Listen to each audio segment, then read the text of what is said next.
Welcome to I dream. నేను మీ సురేఖ. ఈ మధ్య చాలా మంది డయాబెటీస్ బారిన పడుతూ ఉన్నారు.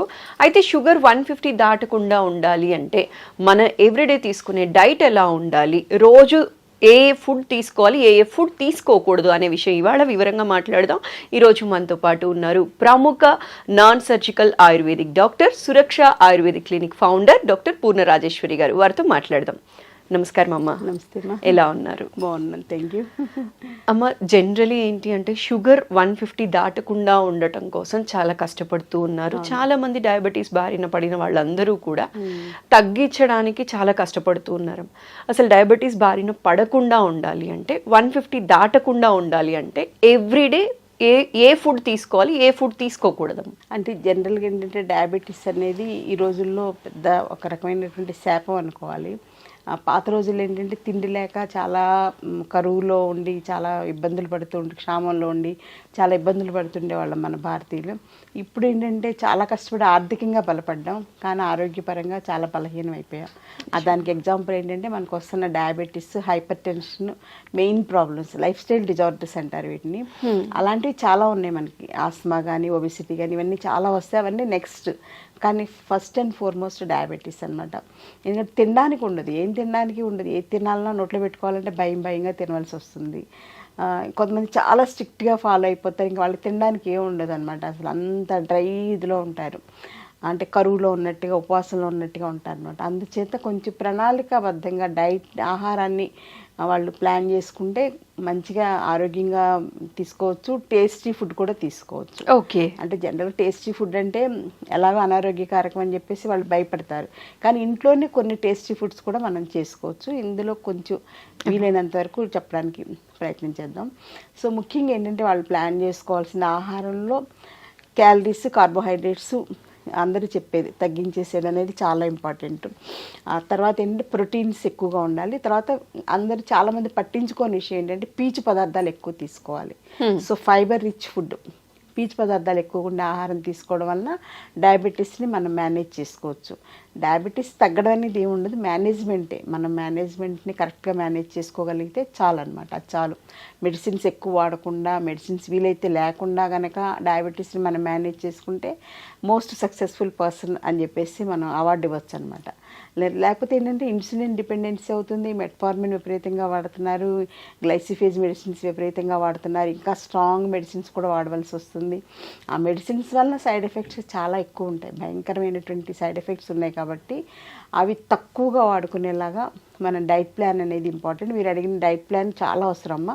At the same time exercise plan కూడా చాలా అవసరం. ఎక్సర్సైజ్ అనేది మోస్ట్ ఇంపార్టెంట్. థర్డ్ ఫ్యాక్ట్ ఏంటంటే స్లీపింగ్ హ్యాబిట్స్. సో ఆహారం, వ్యాయామం, నిద్ర, ఈ మూడు కనుక కరెక్ట్గా ప్లాన్ చేసుకుంటే, ఆయుర్వేదంలో ఏంటంటే ఒక శరీరం మనిషి ఆరోగ్యంగా ఉంటారంటే త్రిస్తంభాలు అంటారు. త్రిస్తంభాలు ఏంటంటే ఆహారం, వ్యాయామం, నిద్ర.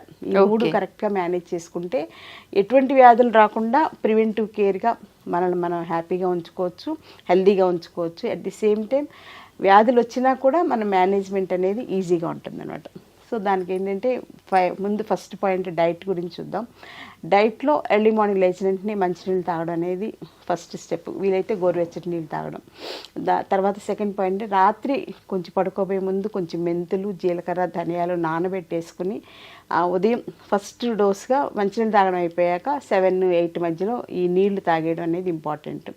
తినగలిగితే నమిలేసేసి మింగేసేయచ్చు. మెంతులు కానీ, ధనియాలు కానీ, జీలకర్ర నమిలి తినడం అంటే కొంచెం కష్టంగా ఫీల్ అయ్యేవాళ్ళు జస్ట్ ఆ వాటర్ తాగినా కొంతవరకు బెనిఫిట్ ఉంటుంది. ఒకవేళ తాగలేకపోతే దాంతో కొంచెం డికాక్షన్ లాగా, టీ లాగా పెట్టేసేసుకుని అందులో కొంచెం అల్లం ముక్క కూడా వేసుకుని, కొంచెం దాల్చిన చెక్క కూడా యాంటీ డయాబెటీస్గా బాగా పనిచేస్తుంది. వేసుకుని తాగడం అనేది ఒక టీ లాగా అనమాట. అంటే మామూలు మనం తాగే టీ పౌడర్తో టీ కాకుండా ఇలా టీ లాగా తాగేయచ్చు గోరువెచ్చగా. తర్వాత 9 లోపల బ్రేక్ఫాస్ట్ ఏంటంటే ఇడ్లీ లాంటివి సాఫ్ట్ ఫుడ్స్ కామన్ అని కదా, ఇడ్లీ కానీ, ఉప్మా కానీ అలాంటివి. సో ఇడ్లీ మామూలు ఇడ్లీ. ఉప్మా మాత్రం బొంబాయి రవ్వ ఉప్మా కాకుండా మొక్కజొన్న రవ్వ ఉప్మా కానీ, లేకపోతే ఎల్లో కలర్లో ఉంటుంది ఒక రకమైన రవ్వ, బన్సీ రవ్వ అంటాం, అది కానీ, లేకపోతే గోధుమ రవ్వ ఉప్మా కానీ, ఏదైనా ఎక్కువ క్వాంటిటీ కాకుండా ఒక 2 to 3 ఇడ్లీస్ సైజ్ అయితే, అలా మామూలుగా 4 ఇడ్లీస్ తినేవాళ్ళు 3 ఇడ్లీసే తీసుకోవాలి. దాంతోపాటుగా ఏంటంటే వెజిటబుల్ సలాడ్ కానీ, వెజిటబుల్ సూప్ కానీ తీసుకోవాలి.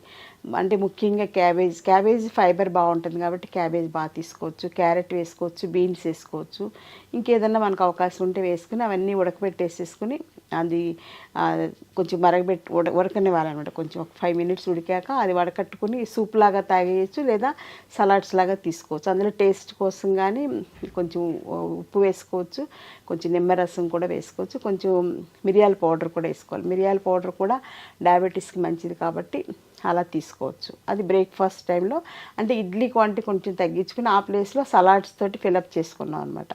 అది ఒకటి. నెక్స్ట్ 11 o'clock ఆ టైంలో ఆఫీస్కి వెళ్ళినా పక్కన ఒక బాటిల్లో మజ్జిగ చేసుకుని పట్టుకెళ్ళాలి. ఆ మజ్జిగ కూడా ఏంటంటే రాత్రిపూట ఒక 1/2 లీటర్ పాలు తోడుపెట్టేటప్పుడు అందులో ఒక 2 స్పూన్లు మెంతులు వేసేసి తోడుపెట్టేసేయాలి. సో మెంతుల్లో ఉండేటువంటి యాంటీ డయాబెటిక్ యాక్షన్ అంతా కూడా ఆ పెరుగులోకి వచ్చేస్తుంది. సో మళ్ళీ పెరుగు వాడకూడదు, పెరుగు వల్ల కూడా డయాబెటీస్ పెరుగుతుంది. మజ్జిగే వాడుకోవాలి. సో మజ్జిగ చేసేసుకుని ఒక బాటిల్ నిండా పోసుకొని ఎక్కడికి వెళ్తే అక్కడికి మనం తీసుకెళ్ళిపోవచ్చు. మధ్యాహ్నం 11 o'clockకి ఒక 250 ml మజ్జిగ తాగేసేయాలి. 1 o'clockకి లంచ్ ఏంటంటే మనం మామూలుగా వైట్ రైస్ అనేది మోస్ట్ కామన్ కదా. White rice, white sugar, white salt, white packet milk, maida, ఈ 5 కూడా white poisons. Okay. 5 white poisons వల్ల డయాబెటీస్ మల్టిప్లై అవుతుంది అనమాట. సో ఈ 5 కూడా తీసుకెళ్ళి కాశీలో వదిలేయాల్సిందే డయాబెటీస్ పేషెంట్స్. సో ఈ 5 వైట్ పాయిజన్స్ వదిలేస్తే సగం శని వదిలిపోయినట్టు అనమాట. లేకపోతే ఆ వైట్ రైస్ వల్లనే డయాబెటీస్ బాగా పెరిగిపోతుంది. సో వైట్ రైస్ ప్లేస్లో మనం ఏంటంటే బ్రౌన్ రైస్ తీసుకోవచ్చు, లేకపోతే నవరార ధాన్యం అని తీసుకోవచ్చు, లేకపోతే రాజముడి ధాన్యం అని చెప్పేసి ఇప్పుడు చాలా వస్తున్నాయి. ప్రకృతి వైద్యం ద్వారా వచ్చేవన్నీ కూడా ఆర్గానిక్లో రైస్వే చాలా వస్తున్నాయి. ఒకవేళ అవన్నీ దొరకకపోయినా జొన్నలు వాడుకోవచ్చు, జొన్న రవ్వ ఉప్మాలాగా చేసుకొని తీసుకోవచ్చు, లేకపోతే గోధుమ రవ్వ ఉప్మా తీసుకోవచ్చు. అలా వీటికి ఆల్టర్నేటివ్స్ తీసుకుంటూ వీక్లీ ట్వైసే బ్రౌన్ రైస్ తినాలి. ఏ రైస్ అయినా వీక్లీ ట్వైసే. మిగిలిన రోజులన్నీ కూడా గోధుమ రవ్వ కానీ లేకపోతే జొన్న రవ్వ కానీ ఇలాంటి వాటితోటి అన్నంలా వండుకోవడం, ఏదో ఒకటి అలా ప్రిపేర్ చేసుకుని తీసుకోవాలి. కానీ కర్రీస్ మాత్రం బాగా తీసుకోవాలి. ముఖ్యంగా పప్పు కంపల్సరీగా ఎవ్రీ డే లంచ్లో ఉండాలి. పప్పు ఆకుకూర కానీ, పప్పు మునగాకు కానీ, ఏది వీలైతే అది. టేస్ట్ కోసం పప్పు, మామిడికాయ కానీ ఎలా వీలైతే అలాగా కందిపప్పు కంపల్సరీ తీసుకోవాలి. వారానికి ఒకసారి శనగపప్పు కూడా తీసుకోవచ్చు. ఓకే. అలా శనగపప్పును మనకి క్యాబేజ్ కర్రీస్ ఎలా చేసుకుంటాం కదా, అలాంటివన్నీ తీసుకోవచ్చు. దాంతోపాటుగా లంచ్లో జాంకాయ కానీ లేకపోతే బొప్పాయి పండు కానీ ఏదో ఒకటి, అంటే టూ మచ్ క్యాలరీస్ ఉండేటువంటి అరటిపండు, సపోటా పండు, మామిడి పండు కాకుండా జామకాయ, పపాయ, నారింజ, యాపిల్ ఇవన్నీ కూడా అంటే మనం వెతుకుతుంటే చాలా దొరుకుతాయి. మనం చాయిస్ లేదనుకుంటాం కానీ మన అదృష్టితో చూడం అనమాట. అందరూ ఒకే టైప్ ఫుడ్కి అలవాటు పడిపోయాం ఇప్పుడు. అలా కాకుండా కొంచెం డిఫరెంట్గా ఆలోచిస్తే బోల్డ్ దొరుకుతాయి. సో అలా తీసుకోవాలి. అంటే కడుపు నిండాలి కదా. ఇప్పుడు మామూలుగా అయితే అన్నమే చక్కగా ఇంత అన్నం పచ్చడి వేసుకుని, ఇంత అన్నం పప్పు వేసుకుని, ఇంత అన్నం పులుసు వేసుకుని, ఇంత అన్నం పెరిగేసుకుని తింటే కడుపు హాయిగా నిండుతుంది. వైట్ రైస్ కదా, షుగర్ కూడా అలాగే మల్టిప్లై అయిపోతుంది. అందుకని ఏంటంటే బ్రౌన్ రైస్, గోధుమ రవ్వ ఎక్కువ తినలేం, బాడీ పట్టదనమాట. ఆ ప్లేస్కి మనం ఇలా ఫ్రూట్స్ తోటి బ్యాలెన్స్ చేసుకునేలాగా, లేకపోతే క్యారెట్, లేకపోతే క్యాబేజ్ కానీ సలాడ్స్ లాగా ఏదో ఒకటి తీసుకోవాలమ్మా. తర్వాత మళ్ళీ ఈవినింగ్ 4 o'clock టీ కానీ, తర్వాత ఇంకా ఏదన్నా మజ్జిగ కానీ లేకపోతే హెల్త్ డ్రింక్ అల్లం టీ తోటి కానీ అలాంటివి ఏదో తీసుకోవచ్చు. ఏమీ లేకపోతే కొంచెం కొబ్బరి నీళ్ళు కానీ అలా అయినా పర్వాలేదు. కొబ్బరి నీళ్ళు తీసుకోవచ్చు, ఎక్కువ తీసుకోకూడదు, కొంచెం తీసుకోవచ్చు. అంటే న్యాచురల్ ఫుడ్స్ కాబట్టి పర్వాలేదు, తీసుకోవచ్చు. ఆ రకంగా మేనేజ్ చేసుకోవాలి. డిన్నర్ మాత్రం వీలైతే మానేసేయాలి. అంటే రైస్ ఇవన్నీ కూడా మానేసేయాలి. ఒకవేళ తినకుండా ఉండాలేనంటే చపాతీని కొంచెం కూర ఎక్కువ తీసుకోవాలి. తోటకూర కానీ, పొట్లకాయ కూర కానీ, సొరకాయ కానీ అట్లా ఎక్కువ కూర వేసేసుకుని అందులోకి 1-2 చపాతీలతోటి సరిపెట్టుకోవాలన్నమాట.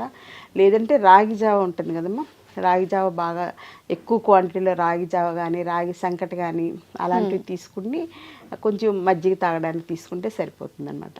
సో ఈ రకంగా డైట్ ప్లాన్ చేసుకోవాలి. పడుకోబోయే ముందు వీలైతే ఒక 250 ml కానీ 200 ml కానీ ఆవు పాలు తీసుకోవాలి. దీనివల్ల ఏంటంటే బాడీలో కాల్షియం డెఫిషియన్సీ రాకుండా ఇలా కేర్ ఉంటుంది.